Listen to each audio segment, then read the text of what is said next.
నమస్కారం, news vision కు స్వాగతం. ముందుగా వార్తల్లోని ముఖ్యాంశాలు.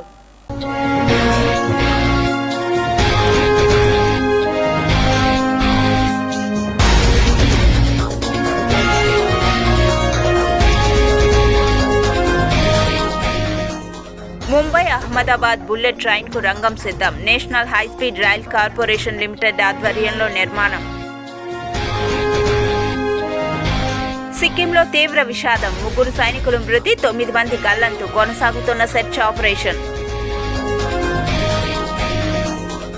ఓవైపు వాన, మరోవైపు ఎండ. ఉష్ణోగ్రతలను తట్టుకోలేకపోతున్న జనం. తిరుమలలో కొనసాగుతున్న భక్తుల రద్దీ. అన్ని కంపార్ట్మెంట్లు ఫుల్. రికార్డు స్థాయిలో శ్రీవారిని దర్శించుకుంటున్న భక్తులు. ధ్వజారోహణంతో ప్రారంభమైన శ్రీ గోవిందరాజస్వామి వారి బ్రహ్మోత్సవాలు. పెద్ద శేషవాహనంలో భక్తులకు దర్శనమిచ్చిన గోవిందుడు.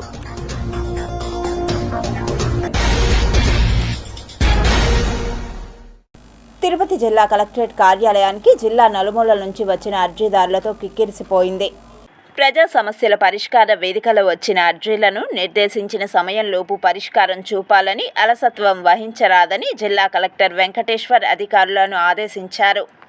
సోమవారం ఉదయం స్థానిక జిల్లా కలెక్టరేట్ నందు ఏర్పాటు చేసిన ప్రజా సమస్యల పరిష్కార వేదికలో జాయింట్ కలెక్టర్ శుభం బన్సల్, డిఆర్ఓ నరసింహులు, డిప్యూటీ కలెక్టర్లు దేవేంద్ర రెడ్డి, రోజ్మన్తో కలిసి వివిధ ప్రాంతాల నుంచి వచ్చిన అర్జీదారుల నుంచి వినతులను స్వీకరించారు.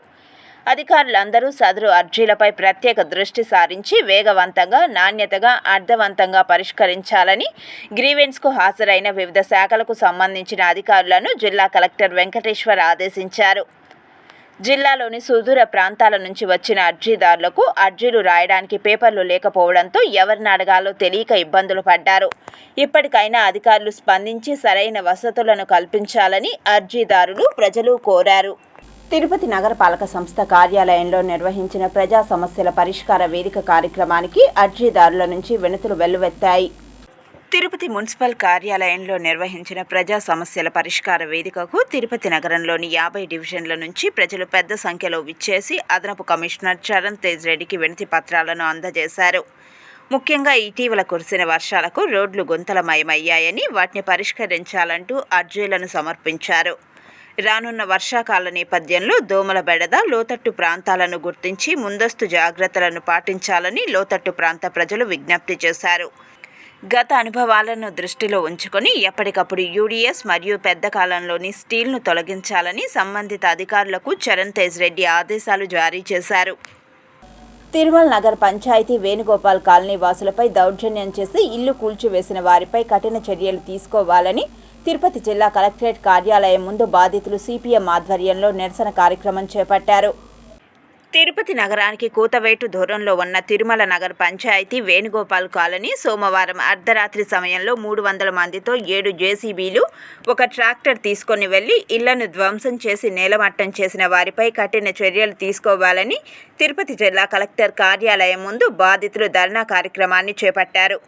ఈ సందర్భంగా వారు మాట్లాడుతూ సిపిఎం జిల్లా కార్యదర్శి నాగరాజు ఎవరైతే ఈ దౌర్జన్యానికి పాల్పడ్డారో వారిపై కఠిన చర్యలు తీసుకోవాలని, సర్వం కోల్పోయిన పేదలకు ఇల్లు నిర్మించి పునరావాసం కల్పించాలని, ప్రభుత్వం వీరికి అన్ని రకాలుగా ఆదుకోవాలని డిమాండ్ చేశారు. ఈ నిరసన కార్యక్రమంలో బాధితులతో పాటు ఆర్పీఐ నాయకులు అంజయ్య, సిపిఎం నగర కార్యదర్శి వేణు, మాధవ్, సిపిఎం కార్యకర్తలు పాల్గొన్నారు. ఈ దౌర్జన్యం చేసిన వాళ్ళు పోయి ఎస్పీ గారు అడిగితే ఎస్పీ గారు ఏం చెప్తున్నారు, మీరు చూసుకొనాలా, ఏం చూసుకునేది, ఈసీ తీశారు, రిజిస్టర్ పత్రం చూశారు, మొత్తం కూడా అన్నీ చూసుకుంటున్నారు, మీరు ఎట్టుకుంటున్నారని నేను అడుగుతున్నా. అక్కడ చాలామంది ఇల్లు లేని పోలీసు సోదరులు కూడా అక్కడ కొని ఉన్నారు, వాళ్ళు ఏం చూసుకున్నారు. ఇది చాలా తప్పు పద్ధతుల్లో పోలీసు అధికారులు వ్యవహరిస్తున్నారు. ఇది ముఖ్యంగా ఈ జిల్లా లా అండ్ ఆర్డర్ కాపాడాల్సిన ఎస్పీ గారు ఈ రకంగా మాట్లాడితే చాలా విడ్డూరంగా ఉంది, చాలా అన్యాయంగా ఉంది. ఈ విధంగా రౌడీలకి మీరు వట్లాది పలికితే ఏం లా అండ్ ఆర్డర్ కరెక్ట్ చేస్తారు. మననే జేమ్స్ అనే కుర్రోడిని కిడ్నాప్ చేసుకుని ఒక లాడ్జీలో పెట్టుకొని కుమ్మి అతను నాశనం చేసి చనిపోయేటట్టుగా చేస్తే ఇప్పటిదాకా అరెస్టు చూపించి వాళ్ళని ఎత్తుకుని లోపల ఇలా ఇంకేమి ఈ తిరుపతి నగరం ఇది ఆధ్యాత్మిక నగరం, ఏం ప్రశాంతత కాపాడతారని నేను అడుగుతా ఉన్నా. మరి ఇట్లాంటి పరిస్థితి తిరుపతి నగరంలో జరగడం పోలీసులు పట్టనట్టు వ్యవహరించడం ఇది చాలా దుర్మార్గమైనటువంటి అంశం. ఇప్పటికైనా అక్కడ ఎవరైతే ఇల్లు కోల్పోయినటువంటి ఎస్సీలు, ఎస్టీలు, పేదలు, బడుగు వర్గాల వాళ్ళు ఉన్నారో వారి ఫిర్యాదుల మేరకు మరి కేసులు నమోదు చేసి ముద్దాయిలను అరెస్ట్ చేయాల్సినటువంటి అవసరం ఉందని తెలియజేస్తూ ఈ ఉద్యమం కేవలం జిల్లా ఎస్పీ దగ్గరకు, కలెక్టర్ కాకుండా తప్పని పరిస్థితుల్లో రాష్ట్ర స్థాయి ఉద్యమం రూపుదాల్చక ముందే జిల్లా ఉన్నతాధికారులు వేణుగోపాలపురం బాధితులకు న్యాయం చేయాల్సినటువంటి అవసరం ఉందని మేము బాధితుల తరపున డిమాండ్ చేస్తున్నాం. మామిడి టన్నుకు 20,000 రూపాయల మద్దతు ధర కల్పించాలని ఆంధ్రప్రదేశ్ రైతు సంఘం రాష్ట్ర కార్యదర్శి కె ప్రభాకర్ రెడ్డి డిమాండ్ చేశారు. సోమవారం చిత్తూరులో మీడియాతో మాట్లాడుతూ చిత్తూరు జిల్లాలో ప్రధాన వ్యవసాయ పంట మామిడి పంట అన్నారు. లక్షలాది ఎకరాలలో సాగవుతున్న మామిడికి గిట్టుబాటు ధర లేక రైతులు ఆందోళన చెందుతున్నారని తెలిపారు. ఫుల్ ఫ్యాక్టరీ యజమానులతో మండీ వ్యాపారులు కుమ్మక్కై రైతులను దోపిడీకి గురిచేస్తున్నట్లు తెలిపారు. రాష్ట్ర ముఖ్యమంత్రి మామిడి పంటకు గిట్టుబాటు ధర కోసం తిరుమల తిరుపతి దేవస్థానం అంగన్వాడీ మధ్యాహ్న భోజన పథకాలలో మామిడికాయల జ్యూస్ను ఇచ్చే విధంగా చర్యలు చేపట్టాలని అధికారులకు సూచించిన ముఖ్యమంత్రి మాటలు బేఖాతరయ్యాయని తెలిపారు. వెంటనే జిల్లా అధికార యంత్రాంగం చర్యలు తీసుకోవాలని డిమాండ్ చేశారు. ఈ సందర్భంగా సిఐటియు నాయకులు గంగరాజు మాట్లాడుతూ మామిడి రైతులకు గిట్టుబాటు ధర కల్పించకుంటే ఈ నెల 12, 13 తేదీలలో రైతులతో కలిసి కార్యాచరణ రూపొందించుకొని ఆందోళన చేస్తామని హెచ్చరించారు. ముఖ్యమంత్రి గారు స్వయంగా చెప్పారు, కంపెనీల దగ్గర స్టాక్ ఉండిపోయింది, పలుపు ఉండిపోయింది, దాన్ని టీటీడీకి మనం భక్తులకు ఇద్దాం, అట్లా అంగన్వాడీ కేంద్రాల్లో ఇద్దాం, హై స్కూల్లో మధ్యాహ్న భోజనాలకు ఇద్దాం. ఏది ముఖ్యమంత్రి గారు చెప్పిన తర్వాత కూడా దాని మీద ఎట్లాంటి విధి విధానాలు రాలేదు, దాని ఆచరణలో ఎక్కడ కనిపించట్లేదు. ఎందుకని ముఖ్యమంత్రి గారి ఆదేశాలు ఎందుకు పాటించట్లేదు కింద అధికార యంత్రాంగం అంటే ఆదేశాలే ఇక్కడ అమలే. ఆ రకంగా రైతు తీవ్రమైనటువంటి ఆందోళనతో ఉన్నాడు. ఇప్పటికైనా సరే ప్రభుత్వ యంత్రాంగం, హార్టికల్చర్ అధికారులు, రెవెన్యూ అధికారులు, అట్లే కంపెనీలకు సంబంధించిన లేబర్ అధికారులు, కంపెనీ చట్టాన్ని నిర్వహించే అధికారులు అందరూ సమన్వయంతో రైతును ఆదుకోవడం కోసం ప్రభుత్వం ఆలోచించాలని చెప్పేసి ఆంధ్రప్రదేశ్ రైతు సంఘంగా మేము కోరుతున్నాం. తిరుపతి జిల్లా పోలీస్ కార్యాలయంలో ఎస్పీ హర్షవర్ధన్ రాజు ఆధ్వర్యంలో ప్రజా సమస్యల పరిష్కార వేదిక కార్యక్రమం జరిగింది. బాధితుల వద్ద నుంచి ఎస్పీ ఫిర్యాదులు సేకరించారు. సంబంధిత అధికారులకు వాటిని అప్పగించారు. బాధితులు చెబుతున్న మాటల్లో వాస్తవికతను దృష్టిలో పెట్టుకుని సమస్యలను పరిష్కరించడంలో వేగం పెంచాలని ఎస్పీ అధికారులకు ఆదేశించారు. తిరుపతి జిల్లా పోలీస్ కార్యాలయం ప్రాంగణంలో సోమవారం ప్రజా సమస్యల పరిష్కార వేదిక కార్యక్రమం జరిగింది. ఈ కార్యక్రమానికి జిల్లా నలుమూలల నుంచి ప్రజలు హాజరై వారి సమస్యలను ఎస్పీకి ఫిర్యాదు చేశారు.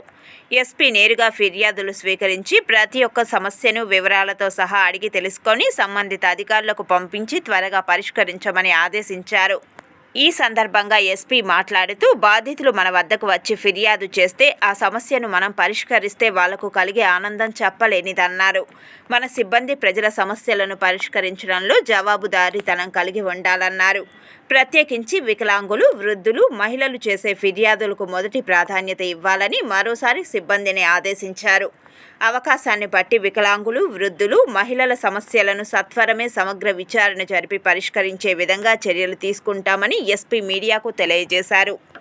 జిల్లా పోలీస్ కార్యాలయానికి రాలేనటువంటి ప్రజలు జిల్లాలోని ఆయా పోలీస్ స్టేషన్లలో, సర్కిల్ కార్యాలయాలు, సబ్ డివిజన్ కార్యాలయాలలో ఫిర్యాదు చేయవచ్చన్నారు. ఆయా పోలీస్ స్టేషన్లలో అధికారులు స్పందించని పక్షంలో అలాంటి సిబ్బందిపై చర్యలు తప్పవని హెచ్చరించారు. చంద్రగిరి మాజీ ఎమ్మెల్యే తనపై కక్ష కట్టి నిజాలను వక్రీకరించి పత్రికలో రాయించడం పట్ల పద్మావతిపురం మాజీ సర్పంచ్ గణపతి నాయుడు ఘాటుగా స్పందించారు. కుటుంబ పోషణ కోసం తాను రియల్ ఎస్టేట్ వ్యాపారం చేస్తున్నానన్నారు. అందులో భాగంగా జరిగిన చిన్న లావాదేవీలను పట్టుకొని పత్రికలో తనపై ఆరోపణలు చేయడాన్ని గణపతి ఖండించారు. దీనిని తెలుగుదేశం పార్టీకి అంటగట్టడం సమంజసం కాదన్నారు. తనను గోకితే గత ప్రభుత్వ పాలనలో జరిగిన భూ ఆక్రమణలను బయట పెట్టాల్సి వస్తుందని హెచ్చరించారు. తనపై చేసిన ఆరోపణలపై తుమ్మలగుంట వెంకటేశ్వర స్వామి ఆలయంలో తాను ప్రమాణం చేయడానికి సిద్ధంగా ఉన్నానని మీడియా మధ్య సవాలు విసిరారు. ఈ విలేకరుల సమావేశంలో టీడీపీ నాయకులు, మాజీ సర్పంచ్ ప్రదీప్ కుమార్ రెడ్డి, దుర్గాప్రసాద్, రఘుపతి, సునీల్, రాజేంద్ర తదితరులు పాల్గొన్నారు. ఆయనే ఒక కాగితం రాసుకొని వచ్చి రేపు ఇది క్లియర్ చేయండి, క్లియర్ అయినాక మీకు సగం జాగా ఇస్తానని చెప్పి ఆయన చెప్పిన మాట వాస్తవము. ఈ పొద్దు ఒక పత్రికలో వచ్చిన మాట కూడా వాస్తవం, నేను అంగీకరిస్తున్నా, లేదని చెప్పి నేను తప్పును బుకాయించలా. ఇదే విధంగా నా పైన తప్పుడు రాతలు రాపించిన వ్యక్తి కూడా మీ కుటుంబ సభ్యులు ఇదే తుమ్మలగుంట్లో కావచ్చు, ఇదే సర్వే నెంబర్ 13లో కావచ్చు, మీ కుటుంబ సభ్యులు ఇప్పటికి కూడా కడతా ఉన్నారు. వాటి మీద కూడా నేను చెప్పినట్టు నిజాయితీగా ధైర్యంగా చెప్పగలుగుతావా అని చెప్పి నేను ప్రశ్నిస్తున్నా. ఒక మాజీ ప్రజాప్రతినిధి, నేను పేరు చెప్పదలుచుకోవాలి, ఎందుకంటే 1 సంవత్సరం కాలం అయింది ఆ మహా గొప్ప నాయకుడి పేరుని నేను ప్రస్తావించి పదే నా ముందుండి ఎవరో నడుపుతూ ఉన్నారు, దీంట్లో ఒక 100 కోట్లు జరిగింది, దీంట్లో ఒక అధికార పార్టీ నాయకుడికి వాటా ఉంది, నా ముందు ఎవరూ లేరు, నా వెనకాల ఎవరూ లేరు. తిరుపతి పవిత్ర పుణ్యక్షేత్రంలో నిషేధ హారన్స్ వినియోగించడం మోటార్ యాక్ట్ ప్రకారం నేరమని అనేక మార్లు అవగాహన కార్యక్రమాలు హెచ్చరించినప్పటికీ ఆటో డ్రైవర్, జీపులు నడుపుతున్న వారిలో మార్పు రాకపోవడంతో వారిపై స్పెషల్ డ్రైవ్ నిర్వహించడం జరిగిందని ట్రాఫిక్ డీఎస్పీ తెలిపారు. తిరుపతి అర్బన్ జిల్లా ఎస్పీ హర్షవర్ధన్ రాజు ఆదేశాల మేరకు తిరుపతి నగరంలో నిషేధ హారన్పై 2 రోజులుగా స్పెషల్ డ్రైవ్ నిర్వహించడం జరిగిందని, అందులో భాగంగా Anna Rao circle, railway station, Annamayya circle, town club, Balaji colony పరిసర ప్రాంతాలలో స్పెషల్ డ్రైవ్ నిర్వహించడం జరిగిందని ట్రాఫిక్ పోలీస్ స్టేషన్ డీఎస్పీ తెలిపారు. ఇటీవల యువత అధిక సౌండ్ చేస్తూ వాహనం ముందు వెళ్తున్న వారితో పాటు రోడ్డు మీద వెళ్తున్న ప్రజలకు తీవ్ర ఇబ్బందులు కలిగిస్తున్నారని పోలీస్ దృష్టికి రావడంతో అటువంటి వారిపై శాఖాపరమైన చర్యలు తీసుకునేందుకు స్పెషల్ డ్రైవ్ నిర్వహించడం జరిగిందని అన్నారు. పలుమార్లు ఆటో డ్రైవర్స్, జీప్ డ్రైవర్స్, ద్విచక్ర వాహనదారులకు ట్రాఫిక్ పోలీసుల ద్వారా అవగాహన కల్పించినప్పటికీ వినకపోవడంతో వారి పట్ల తిరుపతి అర్బన్ జిల్లా పోలీస్ శాఖ సీరియస్ అయింది. దీంతో పలు కూడళ్లలో స్పెషల్ డ్రైవ్ నిర్వహించి వాహనాలను ట్రాఫిక్ పోలీస్ స్టేషన్కు తరలించినట్లు మీడియాకు తెలిపారు. పట్టణంలో సౌండ్ పొల్యూషన్, సౌండ్ హారన్స్ విపరీతంగా తిరుగుతున్న ఉద్దేశంతో ఇವರು స్పెషల్ డ్రైవ్ చేసి 25 ఆటోలు యొక్క horns, sound pollutions gadgets seize చేసి వాళ్ళకి కౌన్సిలింగ్ ఇచ్చి తదుపరి ఇటువంటి చర్యలు తీసుకోకూడదని తెలపడం. కాణిపాకం పంచాయతీ ఆస్తులను కాపాడాల్సిన అధికారులు ఆక్రమణలకు గురవుతున్నా పట్టించుకోవడం లేదని కాణిపాకం మాజీ సర్పంచ్ గోపీనాథ్ మరియు గ్రామస్తులు ఆరోపించారు. ప్రజా సమస్యల పరిష్కార వేదిక సందర్భంగా జిల్లా కలెక్టర్ కార్యాలయంలో గ్రామస్తులతో కలిసి వినతి పత్రం సమర్పించారు. ఈ సందర్భంగా గోపీనాథ్ మాట్లాడుతూ 2011 సంవత్సరం నుంచి 2023 వరకు పంచాయతీలో జరుగుతున్న ఆక్రమణలు, విధుల దుర్వినియోగంపై జిల్లా అధికారుల దృష్టికి తీసుకువచ్చి పోరాటాలు సాగిస్తున్నట్లు తెలిపారు. కాణిపాకం ఈవోగా గతంలో ఉన్న సబ్ కలెక్టర్ వెంకటేశ్వర్ అనే అధికారి తనపై కోర్టుకు వెళ్లినట్లు తెలిపారు. కోర్టులో పంచాయతీకి సంబంధించిన ఆస్తులను పంచాయతీకి చేరవలసిందిగా కోర్టు ఆర్డర్ తీసుకుని వచ్చిన అధికారులు స్వాధీనం చేసుకోకుండా కోట్లాది రూపాయల ఆస్తులను గ్రామంలోని కొంతమంది బడా భూస్వాముల పాలు చేస్తున్నట్లు తెలిపారు. కనీసం బర్రెల గ్రౌండు లేదని, ఉన్న బర్రెల గుండా కూడా ఆక్రమణలకు గురవుతున్నాయని తెలిపారు. వెంటనే జిల్లా కలెక్టర్ జోక్యం చేసుకొని సంబంధిత ఆస్తులను కాపాడాలని జిల్లా అధికారులకు విజ్ఞప్తి చేశారు. ఇన్నేళ్ళగా నువ్వు నిద్రపోతా ఉంటే అనేసి అడుగుతారు. ఇది కలెక్టర్ మీద కంటెంప్ట్ కేస్తే, డీపో మీద కంటెంప్ట్ కేస్తే ఆ కేసు గెలుచుకొచ్చి కలెక్టర్కి ఇస్తే, డీపోకి ఇస్తే, సర్పంచ్కి ఇస్తే దాన్ని అమలు పరచకుండా ఇన్ని రోజులు నువ్వు ఏం చేస్తా ఉంటే నిద్రపోతా ఉంటే అనేసి నన్ను క్వశ్చన్ వేస్తారు. ఈరోజు వచ్చి జిల్లా స్థాయిలో పంచాయతీరాజ్ మినిస్టర్ పవన్ కళ్యాణ్ గారు ఉన్నారు. ఇది ఎవరైనా దయచేసి పవన్ కళ్యాణ్ దృష్టికి, రాష్ట్ర ముఖ్యమంత్రి దృష్టికి తీసుకుపోతే కాణిపాక గ్రామ పంచాయతీకి కోట్లాది రూపాయలు, కోట్లు సార్, లక్షలు కాదు, కోట్లు దుర్వినియోగం అవుతుంది. ల్యాండ్ కన్వర్ట్ కాకుండా బిల్డింగ్లు కడతా ఉన్నారు, అప్రూవల్ లేకుండా బిల్డింగ్ కడతా ఉన్నారు, ట్యాక్స్ వసూలు చేయకుండా కొల్లుడైపోయినారు. ఈరోజు వచ్చి కలెక్టర్ ఆఫీస్కి ట్యాక్స్ ఉంది, ఎస్పీ ఆఫీస్కి ట్యాక్స్ ఉంది, కానీ గుళ్ళో ట్యాక్స్ వసూలు చేయాలంటే ఈవో వద్దనేసాడు అంటాడు మా సర్పంచ్. విద్యార్థుల స్కూల్స్ ఓపెనింగ్ తేదీలు దగ్గర పడుతుండడం, వర్షాలు తగ్గుముఖం పట్టడంతో తిరుమలకు భక్తులు పోటెత్తారు. గత వారం రోజుల నుంచి తిరుమల శ్రీవారిని దర్శించుకునేందుకు వేలాది మంది భక్తులు కుటుంబ సభ్యులతో తిరుపతి కొండకు చేరుకుంటున్నారు. దీంతో రికార్డు స్థాయిలో భక్తులు స్వామివారిని దర్శించుకుంటున్నారు. అయినప్పటికీ భక్తుల రద్దీ మాత్రం ఎక్కడా తగ్గడం లేదు. ఆదివారం 78,031 మంది భక్తులు శ్రీవారిని దర్శించుకోగా 32,936 మంది తలనీలాలు సమర్పించుకున్నారు. దీంతో నిన్న ఒక్కరోజే టీటీడీకి భక్తుల కానుకల ద్వారా 3.46 కోట్ల రూపాయల ఆదాయం వచ్చినట్లు టీటీడీ అధికారులు తెలిపారు. ఇదిలా ఉంటే సోమవారం ఉదయం కూడా తిరుమలలో భక్తుల రద్దీ కొనసాగుతూనే ఉంది. నిన్న వీకెండ్ కావడంతో పెద్ద ఎత్తున యువత శ్రీవారి దర్శనానికి పోటెత్తారు. దీంతో ఈరోజు ఉదయం భక్తులతో తిరుమల కొండపై ఉన్న అన్ని కంపార్ట్మెంట్లు నిండిపోవడంతో ఏటీజీహెచ్ క్యూ లైన్ వరకు శ్రీవారి దర్శనం కోసం వేచి చూస్తున్నారు. దీంతో స్వామివారి సర్వదర్శనానికి 24 గంటల సమయం పడుతున్నట్లు టీటీడీ అధికారులు స్పష్టం చేశారు. ఇదిలా ఉంటే మెట్ల మార్గంలో చిరుత కనిపించడంతో అప్రమత్తమైన అధికారులు పోలీస్, అటవీ శాఖ అధికారులతో కలిసి మెట్ల మార్గంలో బందోబస్తును పటిష్టం చేశారు. అలాగే భక్తులకు తగిన సూచనలు చేస్తూ ఒంటరిగా కాలినడకన ఎవరూ వెళ్లవద్దని, గుంపులుగా వెళ్లాలని సూచిస్తున్నారు. తిరుపతిలోని శ్రీ గోవిందరాజస్వామి వారి వార్షిక బ్రహ్మోత్సవాలు సోమవారం ఉదయం 7:02 నుంచి 7:20 మధ్య మిథున లగ్నంలో వైభవంగా ప్రారంభమయ్యాయి. వేద పండితుల మంత్రోచ్చారణలు, మంగళ వాయిద్యాలు, భక్తుల గోవింద నామస్మరణ నడుమ గరుడ చిత్రంతో కూడిన ధ్వజపటాన్ని ధ్వజస్తంభంపై ప్రతిష్ఠించారు. అనంతరం శ్రీవారి ఆస్థానం ఘనంగా జరిగింది. అంతకుముందు శ్రీ గోవిందరాజస్వామి వారు ధ్వజపటం, చక్రతాల్వార్, పరివార దేవతలు బంగారు తిరుచుపై 4 మాడవీధుల్లో విహరించారు. ఈ ఊరేగింపు ద్వారా బ్రహ్మోత్సవాల ఏర్పాట్లను స్వామివారు ఒకమారు ముందుగా పర్యవేక్షిస్తారని ప్రతీతి. అనంతరం అర్చకులు విశ్వక్సేన ఆరాధన, వాస్తు హోమం, గరుడ లింగ హోమం, గరుడ ప్రతిష్ఠ, రక్షాబంధనం చేపట్టారు. మిథున లగ్నంలో శ్రీ గోవిందరాజస్వామి వారి సమక్షంలో ధ్వజారోహణం నిర్వహించారు. ఎన్ని దానాలు చేసినా ధ్వజారోహణ కార్యంలో గరుడారోహణం చేసిన పుణ్యంతో సాటి రాదని పురాణాలు చెబుతున్నాయి. 18 గణాలను, 3,000,000 దేవతలను బ్రహ్మోత్సవాలకు ఆహ్వానించడం దీని లక్ష్యం. సమాజ శ్రేయస్సుకు, వంశాభివృద్ధికి ధ్వజారోహణం దోహదపడుతోంది. శ్రీ గోవిందరాజస్వామి బ్రహ్మోత్సవాలను అంగరంగ వైభవంగా టీటీడీ ఏర్పాట్లు చేసింది. మూల విరాట్తో పాటు వాహన సేవలను భక్తులు సంతృప్తిగా దర్శించుకునేందుకు వీలుగా విస్తృతంగా ఏర్పాట్లు చేపట్టారు. ప్రధానంగా జూన్ 6న గరుడ వాహనం, జూన్ 9న రథోత్సవం, జూన్ 10న చక్ర స్నానం జరగనున్నాయి. వాహన సేవల సమయంలో ట్రాఫిక్ ఇబ్బందులు లేకుండా పోలీసులతో సమన్వయం చేసుకునేలా చర్యలు చేపట్టారు. వాహన సేవలను భక్తులు తిలకించేందుకు వీలుగా రైల్వే స్టేషన్, విష్ణు నివాసం, గోవిందరాజస్వామి పుష్కరిణి ప్రాంతాలలో డిజిటల్ స్క్రీన్లను ఏర్పాటు చేశారు. ఆలయం పరిసర ప్రాంతాలను విద్యుత్ దీపాలు, పుష్పాలతో సుందరంగా అలంకరించారు. క్యూలైన్ల క్రమబద్ధీకరణ కోసం తగినంత మంది శ్రీవారి సేవకులను కేటాయించారు. భక్తులకు అన్న ప్రసాదాలు, వాహన సేవల్లో మజ్జిగ, త్రాగునీరు పంపిణీకి ఏర్పాట్లు చేశారు. హిందూ ధర్మ ప్రచార పరిషత్ ఆధ్వర్యంలో వాహన సేవల ముందు ఆకట్టుకునేలా నిపుణులైన కళాకారులతో భజనలు, కోలాటాలు, ఇతర సాంస్కృతిక కార్యక్రమాలు ఏర్పాటు చేశారు. ఉత్సవాలలో మొదటి రోజు కార్యక్రమాలలో భాగంగా ఉదయం 10 గంటల నుంచి 11 గంటల వరకు కళ్యాణ మండపంలో స్నపన తిరుమంజనం వేడుకగా జరగనుంది. ఇందులో పాలు, పెరుగు, తేనె, చందనం, పలు రకాల పండ్ల రసాలతో స్వామి అమ్మవార్ల ఉత్సవ మూర్తులకు విశేషంగా అభిషేకం చేస్తారు. సాయంత్రం 5:30 నుంచి 6 గంటల వరకు ఊంజల్ సేవ, రాత్రి 7 గంటలకు పెద్ద శేష వాహన సేవ జరగనుంది. బ్రహ్మోత్సవాలలో భాగంగా మొదటి రోజు రాత్రి 7 గంటల నుంచి 9 గంటల వరకు పెద్ద శేష వాహనంపై స్వామివారు భక్తులను అనుగ్రహించారు.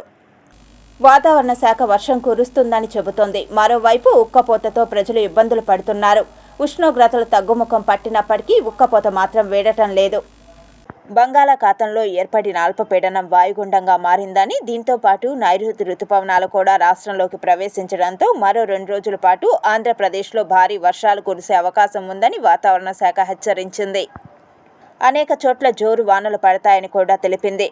పలు ప్రాంతాలలో మోస్తరు నుంచి తేలికపాటి జల్లులు కురిసే ఛాన్స్ ఉందని కూడా వాతావరణ కేంద్రం తెలిపింది. 2 రోజుల పాటు వర్షాలు పడనున్నాయని చెప్పింది. తిరుపతి, చిత్తూరు, అన్నమయ్య, నెల్లూరు, నంద్యాల, పల్నాడు, ప్రకాశం, బాపట్ల, గుంటూరు, ఎన్టీఆర్, కృష్ణా జిల్లాలతో పాటు ఉభయ గోదావరి జిల్లాలు, విశాఖపట్నం, విజయనగరం, శ్రీకాకుళం జిల్లాలలో మోస్తరు నుంచి భారీ వర్షాలు పడే అవకాశం ఉందని అమరావతి వాతావరణ కేంద్రం తెలిపింది. గుంటూరు, బాపట్ల జిల్లాలలో నేడు అక్కడక్కడ మోస్తరు వర్షాలు కురుస్తాయని పేర్కొంది. ఇక ఈ నెల 2వ వారం నుంచి ఆంధ్రప్రదేశ్లో విస్తారంగా వర్షాలు పడతాయని పేర్కొంది.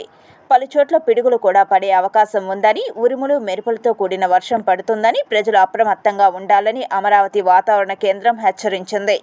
గంటకు 40 నుంచి 50 కిలోమీటర్ల వేగంతో బలమైన ఈదురుగాలులు వీస్తాయని రైతులు అప్రమత్తంగా ఉండాలని సూచించింది. ఇప్పటికే తడిసిన ధాన్యాన్ని కొనుగోలు చేయాలంటూ రైతులు రోడ్డెక్కుతున్న నేపథ్యంలో మరోసారి వర్ష సూచనతో రైతులకు ఇబ్బందులు తప్పేలా లేవు. ముస్లింలు భక్తి శ్రద్ధలతో జరుపుకునే బక్రీద్ పర్వదినానికి అన్ని ఏర్పాట్లు పూర్తి చేయాలని ముస్లిం సోదరులు నగరపాలక సంస్థ అదనపు కమిషనర్ చరణ్ తేజ్ రెడ్డికి వినతి పత్రం అందజేశారు. తిరుపతి నగరపాలక సంస్థ కార్యాలయంలో నగరంలోని ముస్లిం సోదరులు అదనపు కమిషనర్ చరణ్ తేజ్ రెడ్డికి వినతి పత్రాన్ని అందజేశారు. ఈ సందర్భంగా ముస్లిం నాయకులు ఎస్కే బాబు, రఫీ మీడియాతో మాట్లాడుతూ బక్రీద్ పండుగకు సంబంధించిన ఏర్పాట్లను త్వరితగతిన పూర్తి చేసి ముస్లిం సోదరులు భక్తి శ్రద్ధలతో జరుపుకునే బక్రీద్ పండుగకి అన్ని ఏర్పాట్లు పూర్తి చేయాలని తెలిపారు. ముఖ్యంగా తిరుపతి శాసనసభ్యులు ఆరణి శ్రీనివాసులు ముస్లిం సోదరులపై ప్రత్యేక శ్రద్ధ వహించి నగరపాలక సంస్థ అధికారులకు సిఫార్సు లేఖను అందజేశారు. ఈద్గా మైదానం, ఆటోనగర్ ప్రాంతంలో ఏర్పాట్లు పూర్తి చేయాలని తిరుపతి నగరపాలక సంస్థ అధికారులను కోరారు. ఆటోనగర్ యందు కూడా ప్రార్థనలు నిర్వహిస్తున్నారు. గత కొన్ని సంవత్సరాలుగా అక్కడ కూడా మున్సిపల్ వారు సౌకర్యాలు ఏర్పాటు చేస్తున్నారు. గత రంజాన్ నెలలో ఎందుకో మిస్ చేశారు కాబట్టి తప్పకుండా ఈసారి కూడా ఆటోనగర్లో అన్ని సౌకర్యాలు కల్పించాలని ముస్లిం సోదరులు, ముత్తౌలీలు, మైనార్టీ సోదరులు, కూటమి నాయకులు, జనసేన నాయకులు అందరూ కూడా కలిసి కమిషనర్ గారికి విన్నవించడం జరిగింది. దీనికి ముందుగా ఎమ్మెల్యే ఆరణి శ్రీనివాసులు గారిని కలిసి అందరూ ముస్లిం సోదరులందరూ విన్నవించుకోగా ఆయన సిఫార్సు ఉత్తరం ఇవ్వడం జరిగింది. ఆ సిఫార్సు ఉత్తరాన్ని ఈరోజు కమిషనర్ గారికి అందజేయడం జరిగింది. ఏదైతే సంవత్సరం రంజాన్ బక్రీద్కి ఏర్పాట్లు చేస్తారో ఏ అంతరాయం రాకుండా నీటి సౌకర్యం, షామీనా సౌకర్యం అన్నీ కూడా చేయాలని వినతి పత్రం ఇవ్వడం జరిగింది. హిందువుల మనోభావాలు దెబ్బతీసేలా మాట్లాడుతున్న పాస్టర్ అజయ్ బాబుపై కఠిన చర్యలు తీసుకోవాలని హిందూ పరిరక్షణ సమితి సభ్యులు కిరణ్ కోరారు. ప్రతి సోమవారం నిర్వహించే ప్రజా సమస్యల పరిష్కార వేదిక కార్యక్రమంలో తిరుపతి అర్బన్ జిల్లా ఎస్పీ హర్షవర్ధన్ రాజుకు హిందువుల ఆధ్వర్యంలో వినతి పత్రాన్ని అందజేశారు. ఇటీవల పాస్టర్ అజయ్ బాబు హిందువులను బొట్టు పెట్టుకుంటున్న మగవారిని అత్యంత నీచంగా మాట్లాడడం జరిగిందని, అతనిపై శాఖాపరమైన చర్యలు చేపట్టాలని ఎస్పీ కార్యాలయానికి విచ్చేసి వినతి పత్రం అందజేయడం జరిగిందని మీడియాకు తెలిపారు. హిందువుల మనోభావాలు దెబ్బతీసేలా మాట్లాడిన అజయ్ను కఠినంగా శిక్షించి భారతదేశ ప్రజలందరికీ బహిరంగ క్షమాపణ తెలపాలని డిమాండ్ చేశారు. హిందువులు అంటే చాలా నీచంగా మాట్లాడుతున్నాడు, చాలా క్రోధంగా మాట్లాడుతున్నాడు. ఖచ్చితంగా మత ఘర్షణ లేపాలనే వీడి యొక్క ఉద్దేశం క్లియర్గా కనపడతా ఉంది. హిందువుల స్త్రీలని మీరు బొట్లు పెట్టుకున్నారంటే మీకు పెళ్ళి అయింది వగేరా, అలాగే మగోళ్ళకి ఎందుకు బొట్లు పెట్టుకుంటున్నారు, మగవాళ్ళకు మొగుళ్ళు ఎవరు అంటూ ఇంకా చెప్పరాని మాటలు మాట్లాడుతున్నటువంటి అజయ్ బాబు అనే ఒక నికృష్టుని వెంటనే అరెస్ట్ చేసి ఇలాంటి మతోన్మాదుల్ని, ఇట్లాంటి ఉన్మాదుల్ని జనాల మధ్య తిరగకుండా జైల్లో వేయాలని నేను మనస్ఫూర్తిగా వేడుకుంటున్నా. వీడిని గతంలో కూడా అరెస్ట్ చేశారు, వీడికి గుండు కొట్టి పోలీసులు పంపించారు. పాస్టర్ పగడాల ప్రవీణ్ యాక్సిడెంట్ కేసు విషయంలో అయినా కానీ వీడికి ఏమాత్రం బుద్ధి రాలేదు. ఆంధ్రప్రదేశ్ రాష్ట్రంలో ఎన్నికలకు ముందు కూటమి ప్రభుత్వ నాయకులు ఇచ్చిన హామీలను నెరవేర్చకపోవడంతో సిపిఐ ఆధ్వర్యంలో ఆర్డీఓకు వినతి పత్రం అందజేశారు. రాష్ట్రంలో కూటమి ప్రభుత్వం అధికారం చేపట్టి సంవత్సర కాలం గడుస్తున్నప్పటికీ ఇంతవరకు ఇచ్చిన హామీలను నెరవేర్చడంలో రాష్ట్ర ప్రభుత్వం వైఫల్యం చెందిందని, ఇప్పటికైనా కూటమి ప్రభుత్వ నాయకులు స్పందించి ఎన్నికలకు ముందు ఏదైతే సూపర్ 6 హామీలను ఇచ్చారో వాటిని నెరవేర్చాలని ఆర్డీఓకి వినతి పత్రాన్ని అందించారు. రాష్ట్ర ముఖ్యమంత్రి నారా చంద్రబాబు నాయుడు, ఉప ముఖ్యమంత్రి పవన్ కళ్యాణ్ హామీలను నెరవేర్చకుండా రెడ్ బుక్ రాజ్యాంగాన్ని రాష్ట్రంలో అమలు చేస్తున్నారా అన్న సందేహం ప్రజల్లో అనుమానం కలుగుతుందని అన్నారు. మేము గత 6 నెలలుగా కమ్యూనిస్ట్ పార్టీగా ఇళ్ల పట్టాలపైన పోరాటం చేస్తున్నాం, స్పందన లేదు. ఇప్పుడు ఆర్డీఓ గారిని అడిగితే దీనిపైన ఎంక్వైరీలు చేస్తున్నామని చెప్పేసి చెప్తున్నాం. కానీ అది కూడా ఎక్కడ ఎంక్వైరీలు చేసినట్టు కానీ భూమి సేకరణ చేసినట్టు కానీ మా దృష్టికి అయితే రాలేదు. దీన్ని బట్టి ఊరికే కంటిన్యూటీ తుడుపు చర్యగా ప్రభుత్వం ఏదో చూస్తున్నామని చెప్పని ఈ 5 ఏళ్ల కాలము గడిపేయడానికి ఒక ప్రయత్నం చేస్తున్నారు. దాంతోపాటు మీరు ఇచ్చినటువంటి సూపర్ 6 హామీలు కూడా ఏది అమలు చేయలేదు. ఒక్క పెన్షన్ తప్ప మిగతాది ఏది ఇంతవరకు అమలు కాలం. శ్రీ మహాగణపతి, శ్రీ కావమ్మ మారయ్య సహిత నవగ్రహ శ్రీ షిరిడి సాయిబాబా ఆలయానికి సంబంధించి వార్షికోత్సవ కరపత్రాలను ఆవిష్కరించారు. తిరుపతి జ్యోతి టాకీస్ నెహ్రూ నగర్లో వెలిసిన శ్రీ కావమ్మ మారయ్య ఆలయంలో వార్షికోత్సవ కరపత్రానికి ప్రత్యేక పూజలు నిర్వహించి ఆవిష్కరించారు. ఈ సందర్భంగా ఆలయ నిర్మాణ ధర్మకర్త కట్టా జయరాం యాదవ్ మాట్లాడుతూ తిరుపతి నగరవాసులందరూ సుఖ సంతోషాలతో ఉండాలని, ప్రతి సంవత్సరం అంగరంగ వైభవంగా కావమ్మ మారయ్య ఆలయంలో ఉత్సవాలు నిర్వహించడం జరుగుతుందని తెలిపారు.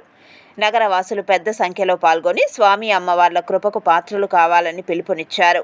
ప్రతి సంవత్సరం లాగానే ఈ సంవత్సరం కూడా అత్యంత వైభవంగా కనుల విందుగా కార్యక్రమాలు నిర్వహించడం జరుగుతుందని తెలిపారు. సోమవారం అన్నదానం ప్రతి సంవత్సరం మారి ఈ సంవత్సరం కూడా 4 రోజులు ఉత్సవాలు. ఈరోజు పాంప్లెట్ ఈరోజే పూజ చేసి భక్తులకు అందరికీ ఈ యొక్క కరపత్రిక అందరికీ ఇచ్చి అందరినీ పిలిచి 13వ తారీఖు నుంచి ఇక్కడ బాగా గ్రాండ్గా చేస్తాం ఉత్సవాలు. ప్రతి ఒక్కరు తిరుపతి పుర ప్రజలు అందరూ చుట్టుపక్కల వాళ్ళందరూ వచ్చి ఈ యొక్క భారతదేశంలో తొలిసారిగా హైస్పీడ్ బుల్లెట్ రైలు సేవలను ప్రారంభించే దిశగా ఒక కీలక అడుగు పడింది. National high speed rail corporation limited Mumbai Ahmedabad మధ్య 508 కిలోమీటర్ల పొడవైన హైస్పీడ్ రైలు మార్గాన్ని నిర్మిస్తోంది. ఈ మార్గంలో 352 కిలోమీటర్లు గుజరాత్లోని 9 జిల్లాల గుండా వెళ్తోంది. మిగిలిన భాగం మహారాష్ట్రలోని 3 జిల్లాల గుండా వెళ్తోంది. ఈ ప్రతిష్టాత్మక ప్రాజెక్టు కింద నడుస్తున్న బుల్లెట్ రైలు పరీక్ష జపాన్లో ప్రారంభమైంది. వ్యూహాత్మక భాగస్వామ్యం కింద జపాన్ భారతదేశానికి 2 షింకన్సెల్ రైలు సెట్లు E5, E3 సిరీస్లను బహుమతిగా ఇవ్వనుంది. ఇవి 2026 ప్రారంభంలో డెలివరీ చేయనున్నట్లు సంస్థ తెలిపింది. ఈ రైళ్లు గంటకు 320 కిలోమీటర్ల వేగంతో పరిగెత్తనున్నాయి.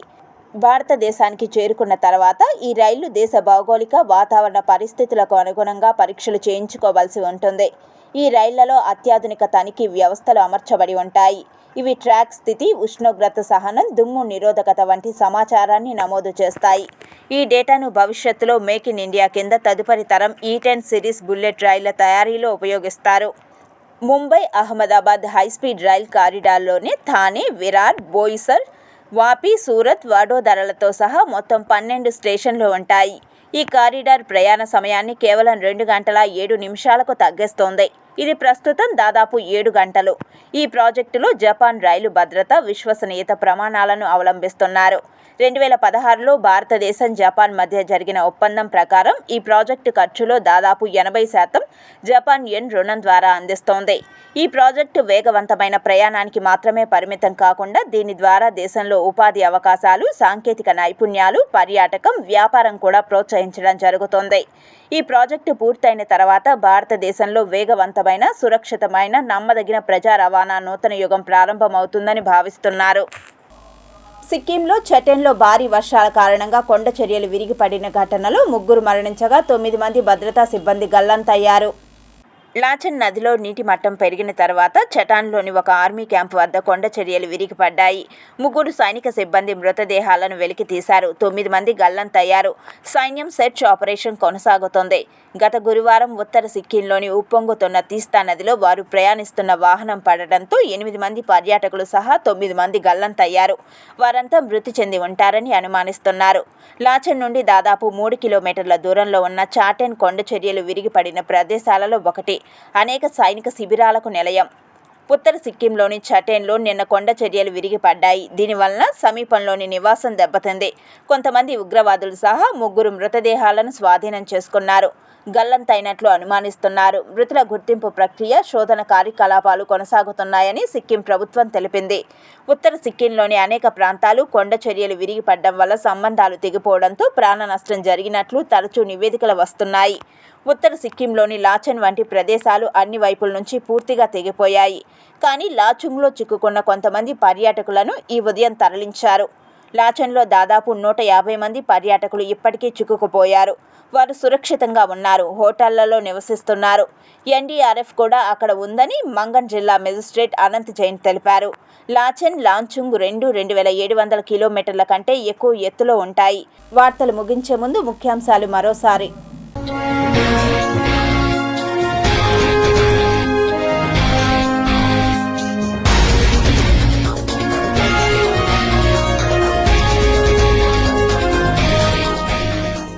ముంబై అహ్మదాబాద్ బుల్లెట్ ట్రైన్కు రంగం సిద్ధం. National high speed rail corporation limited ఆధ్వర్యంలో నిర్మాణం. సిక్కింలో తీవ్ర విషాదం, 3 సైనికులు మృతి, 9 మంది గల్లంతు, కొనసాగుతున్న సెర్చ్ ఆపరేషన్. ఓవైపు వాన, మరోవైపు ఎండ, ఉష్ణోగ్రతలను తట్టుకోలేకపోతున్న జనం. తిరుమలలో కొనసాగుతున్న భక్తుల రద్దీ, అన్ని కంపార్ట్మెంట్లు ఫుల్, రికార్డు స్థాయిలో శ్రీవారిని దర్శించుకుంటున్న భక్తులు. ధ్వజారోహణంతో ప్రారంభమైన శ్రీ గోవిందరాజస్వామి వారి బ్రహ్మోత్సవాలు. పెద్ద శేషవాహనంలో భక్తులకు దర్శనమిచ్చిన గోవిందుడు.